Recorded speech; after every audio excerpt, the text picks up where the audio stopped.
नमस्कार दोस्तों, स्वागत है आप सभी का हमारे चैनल पौराणिक लोक पर। चौथ माता की जय। प्रेम से बोलिए जय हो चौथ माता की। आप सभी को कार्तिक मास शुक्ल पक्ष के चौथ व्रत की हार्दिक शुभकामनाएं।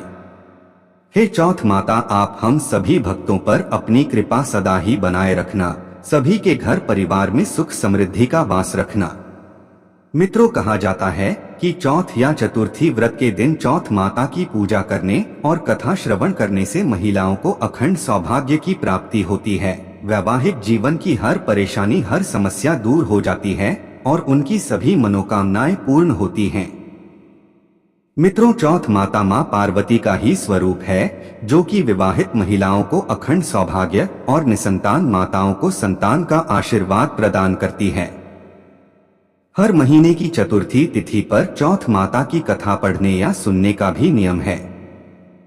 तो मित्रों, आज हम कार्तिक मास चौथ के शुभ अवसर पर आपको सुनाने जा रहे हैं चौथ माता की दो बहुत ही दुर्लभ और पौराणिक कथाएं। तो पहली कथा इस प्रकार से शुरू होती है। प्राचीन समय की बात है, एक नगर में एक सेठ और सेठानी जी रहा करते थे। उनके एक बेटा और बहू थे। सेठ जी की बहू बहुत ही संस्कारी थी और हमेशा परिवार में सभी को भोजन करा के फिर स्वयं भोजन किया करती थी। उनकी एक पड़ोसन भी थी, जो रोज पूछती कि बहू आज क्या बनाया खाया है। बहू कहती ठंडो बासी भात। एक दिन उसके पति ने ऐसा सुनकर विचार किया कि आज क्यों ना पकवान बनाए जाएं, फिर देखें कि मेरी पत्नी क्या कहती है। उसके पति ने तरह तरह के पकवान बनवाए और घर के सभी लोगों ने एक साथ बैठकर भोजन किया। आज भी पड़ोसन ने पूछा तो बहू ने कहा ठंडो बासी भात। सेठ के लड़के ने सोचा, वो न हो कोई बात अवश्य है जिससे कि मेरी पत्नी ऐसा कहती है।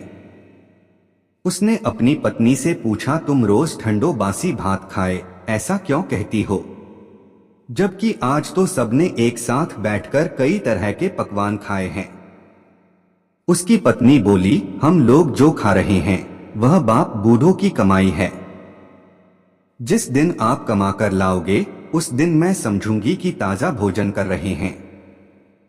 अपनी पत्नी की ऐसी बातें सुनकर एक दिन लड़के ने मां से कहा, मां, मैं एक बड़े शहर में कमाई करने जा रहा हूं। मां बोली, बेटा, अपने पास इतना धन है कि खाया नहीं जुटेगा, फिर तू कमाने क्यों जा रहा है। मां के मना करने पर भी बेटे ने स्वयं कमाने का दृढ़ निश्चय कर लिया।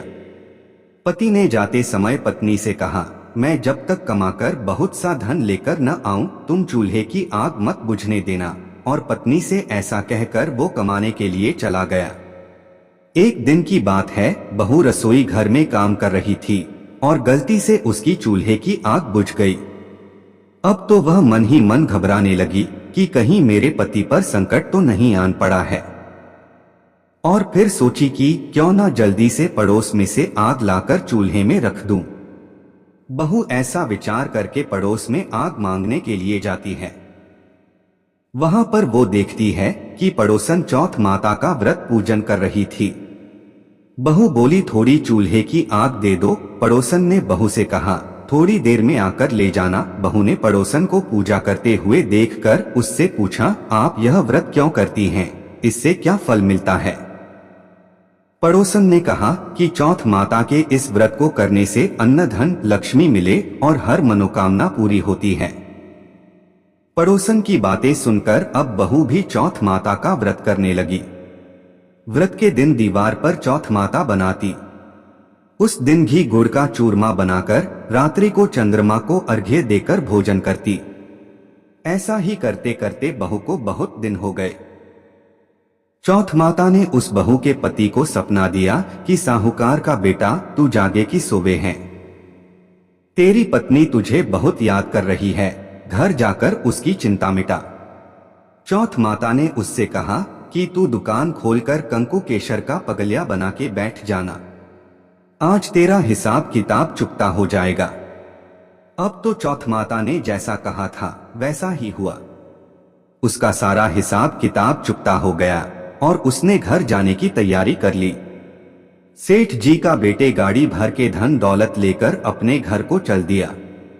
चलते चलते रास्ते में एक बड़ा सा काला नाग फल फैलाए बैठ गया और कहने लग, आज तो मैं तुझे डसूंगा, छोड़ूंगा नहीं। आज तेरी आयु पूरी हो गई है, अब तुझे मरना होगा। सेठ के लड़के ने कहा, आज चौथ माता ने मुझे सपना दिया है, तो मैं अपनी पत्नी से मिलने घर जा रहा हूँ। वहाँ मेरी पत्नी बहुत चिंता कर रही है, मैं उससे मिलकर जरूर आऊंगा, तब तुम मुझे डस लेना। नाग ने कहा, तुम शब्द पूर्वक कहकर जाओ तो मैं तुम्हें जाने दूंगा, परंतु लौटकर नहीं आए तो तुम्हारे घर आकर मैं तुम्हें डस लूंगा। इस प्रकार सर्प को वचन देकर वह अपने घर पहुंचा। वहां सभी से हंसी खुशी से मिला और भोजन करने उदास होकर बैठ गया। उसकी पत्नी ने उदास होने का कारण पूछा तो पति ने काले नाग वाली बात बताते हुए कहा, यदि मैं उसके पास नहीं जाऊंगा तो वह घर आकर ही मुझे डस लेगा। पत्नी बहुत चतुर थी, उसने कहा कि आप घबराओ नहीं, लेट जाओ, मैं एक उपाय करती हूँ। पत्नी ने कमरे की 7 सीढ़ियां धोई। पहली सीढ़ी पर रेत, दूसरी पर इत्र, तीसरी पर गुलाल फूल, चौथी पर कंकु केशर, 5वीं पर लड्डू पेड़ा, 6ठी पर गादी गलीचा और 7वीं सीढ़ी पर दूध का कटोरा भरकर रख दिए। इस प्रकार वह 7 सीढ़ियां सजाकर बैठ गई। आधी रात होते ही नाग आकर सीढ़ी चढ़ने लगा। पहली पेढ़ी पर रेत में लौट गया और कहने लगा कि सेठ की बहू ने आराम तो बहुत दिया, पर वचनों से बंधकर आया हूँ, सो डसूंगा अवश्य ही। इसी प्रकार 7 पेढ़ियों पर नाग आराम करता हुआ और कहता हुआ कि डसूंगा जरूर कमरे में जाने ही वाला था कि चौथ माता ने विचार किया कि मैं इसे नहीं बचाऊंगी तो संसार में धर्म कर्म और व्रत पूजन को कौन मानेगा। अब तो गणेश जी, चंद्रमा जी और चौथ माता ने उसे बचाने का विचार किया। चंद्रमा जी ने उजाला किया, चौथ माता ढाल बनी और गणेश जी ने तलवार लेकर नाग को मार दिया और ढाल से ढक दिया। अब रात में बहू भी थकी हारी सो गई। दिन उगा तो लोग बेटे से मिलने आए, परंतु बेटा बहू तो उठे ही नहीं थे। बहुत देर हो गई तो माँ उन्हें उठाने गई। माँ ने 7 पेढ़ियों पर जो कुछ देखा तो बहुत घबराई और बेटा बहू को आवाज लगाई। बेटा बहू उठे तो देखा कि एक ढाल और तलवार वहां पड़ी है। अब ढाल उठाई तो देखा कि वही काला नाग मरा हुआ पड़ा है। बेटा बहू ने सोचा कि आज तो धर्म कर्म ही आड़े आया है, जो भगवान गणेश जी और चौथ माता ने अपनी रक्षा की। ऐसा कहते हुए दोनों ने चौथ माता और गणेश जी को प्रणाम किया। हे चौथ माता, आपने जैसी सेठ के बेटे बहू की रक्षा की, वैसी सबकी रक्षा करना। बोलो मित्रों, चौथ माता की जय।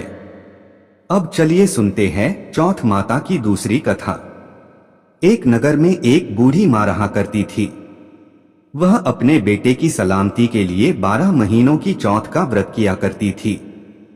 हर चौथ को पंसारी से थोड़ा सा गुड़ और घी लाकर 4 लड्डू बनाती, एक बेटे को देती, एक से पूजा करती, एक हथकार के लिए निकालती और एक चांद उगने पर खुद खा लेती थी। एक बार उसका बेटा अपनी ताई से मिलने गया हुआ था। उसकी ताई ने उस दिन करवा चौथ माता का व्रत रखा हुआ था। बेटे ने ताई से पूछा, तुम तो एक ही चौथ का व्रत करती हो, पर मेरी माँ तो 12 महीने चौथ व्रत करती है। उसकी ताई बोली, तेरी माँ तेरी कमाई से तर माल खाने के लिए 12 चौथ करती है, और मैं तो अपने पति के पैसे बचाने के लिए और उनकी लंबी उम्र के लिए बस एक करवा चौथ का व्रत रखती ही। तू परदेश जाकर रहेगा तो तेरी माँ को खाने पीने के लिए इतना कुछ नहीं मिलेगा, और तेरे तो पिता भी नहीं है कि वो उनकी लंबी आयु के करवा चौथ का व्रत रखे, इसलिए देख लेना वह 12 चौथ तो दूर एक भी चौथ का व्रत नहीं करेगी। लड़के को लगा ताई सच कह रही है। घर आकर लड़के ने माँ से कहा, मैं परदेश जा रहा हूँ, यहाँ तू मेरी कमाई खाने पीने में ही उड़ा देती है। मैं परदेश जाकर कमाऊंगा तो अच्छी कमाई भी होगी और पैसे भी बचेंगे। माँ ने उसे समझाकर रोकना चाहा, पर बेटा नहीं माना। माँ ने उसे साथ ले जाने के लिए चौथ माता की आंखें दी और कहा कि परदेश में तेरे साथ मैं तो नहीं रहूंगी, पर मुसीबत के समय में ये चौथ माता की आंखें तेरी सहायता करेंगी। माँ से विदा लेकर लड़का परदेश को निकल गया। चलते चलते काफी समय हो गया था। उसे भूख प्यास लगी थी, जिस कारण वो और आगे नहीं चल सकता था। तभी लड़के को माता की आंखों से आवाज आई कि थोड़ी दूर और चल, फिर एक नगर मिलेगा। लड़का माता की आंखें लेकर घूमते घूमते उस नगर में जा पहुंचा।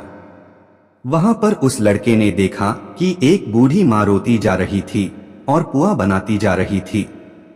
उस लड़के ने बूढ़ी माँ से कारण पूछा तो बूढ़ी माँ ने कहा, बेटा, इस नगर की पहाड़ी पर एक दैत्य रहता है। पहले वह नगर में आकर कई लोगों को खाने के लिए मार देता था, पर अब राजा ने आदेश दिया है कि हर घर से एक आदमी रोज दैत्य के पास भेजा जाएगा। और दुर्भाग्य से आज मेरे बेटे की बारी है, इसलिए रो रही हूँ, क्योंकि आज मेरा बेटा आखिरी बार खाना खाएगा, तो उसके लिए उसके मनपसंद खीर पुए बना रही हूँ। वह बोला, माँ, तू यह पुए मुझे खिला दे, तेरे बेटे की जगह उस दैत्य के पास मैं चला जाता हूँ। बूढ़ी माँ ने खीर पुए उस लड़के को खिला दिए और वह खा पीकर बुढ़िया के घर में सो गया। रात को जब राजा के सैनिक आए तो बूढ़ी माँ ने अपने बेटे की जगह उस लड़के को भेज दिया। दैत्य के सामने पहुंचने पर उसने चौथ माता की आंखें दैत्य की तरफ फेंक कर कहा, हे चौथ माता, यदि मेरी माँ मेरी सलामती के लिए व्रत करती है तो दैत्य का सिर कटकर गिर जाए। उसी समय तुरंत दैत्य का सिर कटकर धरती पर गिर गया। जब लड़का दैत्य के पास से वापस आ गया तो राजा ने उसकी बहुत प्रशंसा की और उसे उपहार देकर विदा किया। अब चलते हुए वो लड़का एक दूसरे राजा के नगर में जा पहुंचा। इस राज्य में एक नियम था कि आवा तभी पकता था जब एक इंसान की बलि दी जाती थी। सिपाहियों ने जब उस लड़के को देखा तो उसे पकड़कर आवे में चुन दिया। लड़के ने आंखें आवे में डाल दिए और कहा, हे चौथ माता, यदि मेरी माँ मेरे लिए व्रत करती है तो यह आवा मेरी बलि लिए बिना ही झट से पक जाए। लड़के की बात सुनते ही आवा तुरंत पक गया। अब तो आवे में से मिट्टी की जगह सोने चांदी के बर्तन निकलने लगे। अंदर से लड़का बोला, बर्तन धीरे धीरे निकालना, मुझे लग नहीं जाए। राजा ने उसे आवे से निकलवाया और पूछा, इस आवे से तुम बच कैसे गए? लड़के ने बताया कि उसकी माँ चौथ माता का व्रत करती है और व्रत के कारण ही वह बच पाया है। राजा को लड़के की बात पर जरा भी विश्वास नहीं हुआ। राजा ने तुरंत एक चांदी की सुराही मंगवाई और कहा कि सुराही की नली से निकलकर दिखाओ, तभी मुझे विश्वास होगा। लड़के ने चौथ माता को याद करके आंखें सुराही में डाल दी और कहा, मैं भंवरा बनूं, सुराही से निकलूं। लड़का भंवरा बनकर सुराही से निकल गया। राजा में खुश होकर राजकुमारी की शादी उसके साथ करवा दी और सभी लोगों को चौथ माता का व्रत करने को कहा। उसे माँ की याद आई तो उसने राजा के पास जाकर खुद के नगर जाने की इच्छा जाहिर की। राजा ने रथ, घोड़ा, हाथी और खूब सारा दान दहेज देकर उन्हें विदा किया। बेटा बहू के साथ चौथ के दिन अपने नगर पहुंचा। वह अकेला पंसारी के यहाँ माँ का इंतजार करने लगा। उसने सोचा, आज तो चौथ है तो माँ यहाँ पूजा का सामान लेने जरूर आएगी। थोड़ी देर बाद लकड़ी टेकती हुई माँ आती दिखी। बेटा माँ के चरणों में गिर पड़ा, कहने लगा, माँ, मैं तेरा बेटा हूँ, मुझे माफ कर दो। माँ ने उसे गले लगा लिया। लोग चौथ माता की जय जयकार करने लगे। तभी से उस नगर के सभी लोग चौथ माता का व्रत करने लगे। हे चौथ माता, जैसे बूढ़ी माँ और उसके बेटे की सहायता की वैसे ही हमारी भी करना। बोलिए मित्रों, चौथ माता की जय।